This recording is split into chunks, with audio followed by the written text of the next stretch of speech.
Glam rock really was a magical era of music. It was a time of free expression and theatricality and over-the-topness. Some of the best names to ever do it competed to outdo each other over a few short years in the 70s.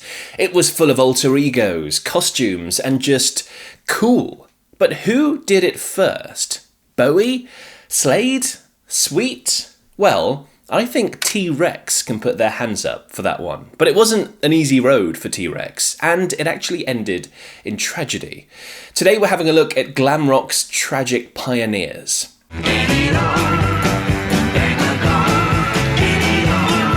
I seriously love the glam rock era. It gets a bit of flack for some people because it wasn't afraid to be out there and push people's buttons. T.Rex and Mark Bolan are largely credited with getting it going. Mark Bolan was born Mark Feld in London, 1947, and was obsessed with music from an early age. By 1965, aged just 18, he'd released his first single.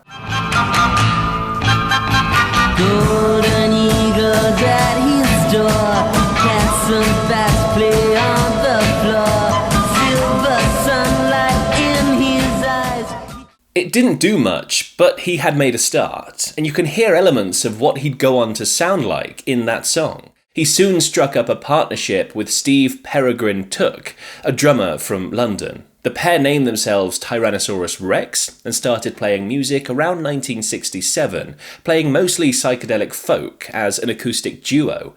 They quickly started gaining a solid underground following and in 1968 released their debut album. The wordy, "My people were fair and had sky in their hair, but now they're content to wear stars on their brows." I mean, how do you even come up with an album title like that? Ridiculous, isn't it?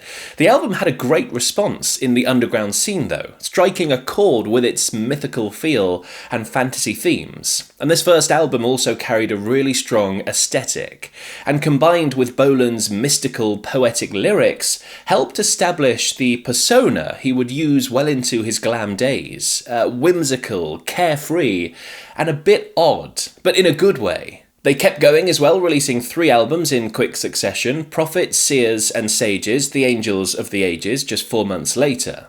Took left after this album to be replaced by Mickey Finn. Unicorn in 1969, and A Beard of Stars in early 1970.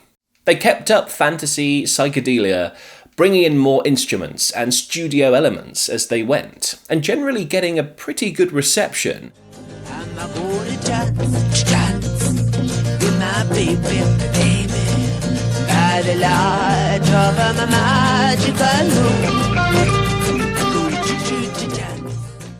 They even headlined the first ever Glastonbury Festival. A Beard of Stars was the first album that Bolan brought in an electric guitar, a change that was widely seen as a positive evolution. I've been staying down at Eric Clapton's home quite a bit recently, and you can't be around Eric and not be influenced. Staying in some pretty good company then. The introduction of electric guitar took them in a whole new direction, and the response was very positive. The guys took notice, and by the end of 1970 had shortened their name to T.Rex and brought in Steve Curry on bass and Bill Legend on drums. Mickey Finn was still there as a general percussionist.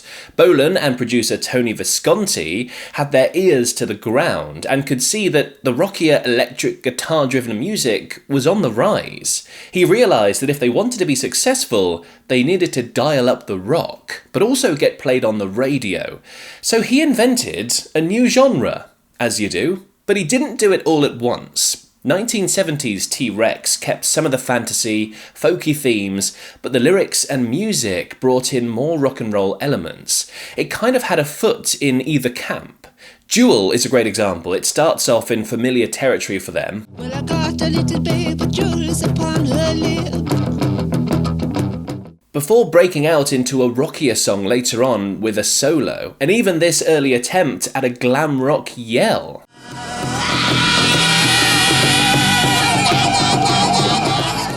By the way, the annoying YouTube copyright robots won't let me play too much music on these videos. If you want the full experience with more of the music, take a look at my Patreon page. It's patreon.com/musicmongoose. Now, they packed a lot into that song, considering it was only 2 minutes and 45 seconds long. But the point is, Bolan was gearing up for what was to come next, Electric Warrior.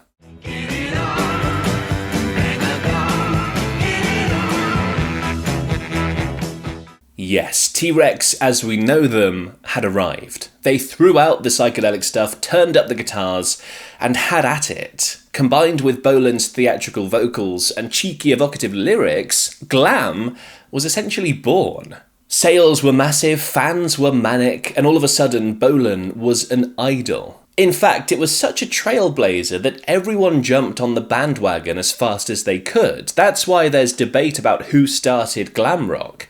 Bowie had already had his first hit with Space Oddity in 1969, but that was more down the psychedelic route, just like T.Rex at the time. It wasn't until 1972 with his Ziggy Stardust persona that he became a glam icon and helped the scene explode. And T.Rex just kept serving up. Bolan appeared on Top of the Pops like this, and cemented the glam look. And 72's Slider kept the momentum going, building on their glam boogie vibe. Tracks like Telegram Sam and Metal Guru both hit number 1.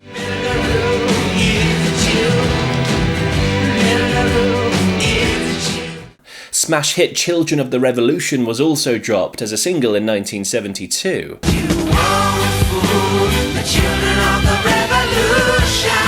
By this point, fans and critics held Bolan and T.Rex in a near godlike status. Of course, people questioned his sexuality, as they did so many glam guys, but his response to that was brilliant. I happen to like titties, so I tend to sexually go more towards women. But I've checked everything out. David Bowie and I were going to get married at one time. 1973's Tanks was a bit different. It was still very much T.Rex, but it also brought in more funk and soul elements. It still charted well, hitting number 4, but didn't produce any hit singles. They did, however, achieve a hit with 20th Century Boy in the same year. It reached number 3 in the UK, but failed to chart in the US. And then in 1974, after being a god for a few years and smashing the charts, Bolan decided to mix things up again. 1974's Zinc Alloy and The Hidden Riders of Tomorrow was, well, not really glam. It was much more funk and soul. But why? Well, for one, glam was an extremely short-lived bubble. It blew up out of nowhere, became massive for a few years, and then, by the mid-70s, had popped.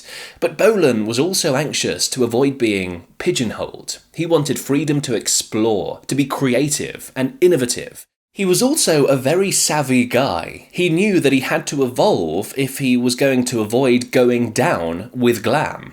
As glam went down, disco, soul, and punk came up. But fans were gutted. Today's die-hard T.Rex fans appreciate it as a bold and innovative step, just like they did earlier in their career. At the time, it didn't work, though. The next 2 albums further experimented with their sound, trying to find a foothold in the changing scene. Bolan's Zip Gun in 75 brought back a bit of the glam, while 76's Futuristic Dragon stepped away from it again. In general, T.Rex's popularity was waning, and the usual success cliches began to have their effect. Like so many talented musicians, success brought trouble. Bolan unfortunately fell victim to alcohol and cocaine abuse between 73 and 76, and these habits led to erratic behaviours, creative dips, and mental challenges. It would later be alleged that Bolan was a deeply insecure soul, obsessed with his image, his success, and his own idea of who he was. And when his success faded, combined with the negative effects of drug abuse, it was a very hard time for him. His health visibly declined, and those close to him tried to intervene. Happily, by 1976, he seemed to be recovering. They released I Love to Boogie, one of their greatest hits. We love to boogie on a Saturday night. The next year, they released Dandy in the Underworld, which was seen as a sort of comeback album. It was a bit of a mix of everything they'd done before, with some punk elements on tracks like Teen Riot Structure. It seemed everything was back on track for T.Rex. They were recording demos for a follow-up album. Bolan even launched a TV show called Mark, focusing on promoting up-and-coming bands. All right. Welcome to a new show called Mark. Could be a lot of new sounds, a lot of new experiences. He also used it to relaunch T.Rex in the public eye. He was a pioneer through and through. And then, on September 16th, 1977, Bolan's partner accidentally smashed their car into a tree. Bolan was killed instantly, at just age 29. As soon as the resurgence began, it was over. The sudden death sent shockwaves through the music industry. One of rock's greatest innovators was gone, just like that. And what's really eerie about this is that he once told a former manager that he never learnt to drive due to a fear he'd die in a car crash. T.Rex ended with Bolan. He was the creative drive, the songwriter, and the constant member. But like any great person we lose, he'll never be truly gone, because of course his music and his legacy is still with us. Glam rock was a key phase in the rock history books. It later gave rise to hair metal and glam metal, and we all know how influential that in turn became. Bolan and that scene gave people permission to dare. Personally, the prospect of being immortal doesn't excite me, but the prospect of being a materialistic idol for 4 years does appeal. If you liked this video, you'll probably like my recent video about Sweet, another tragic story for a great glam band. You can watch it over here.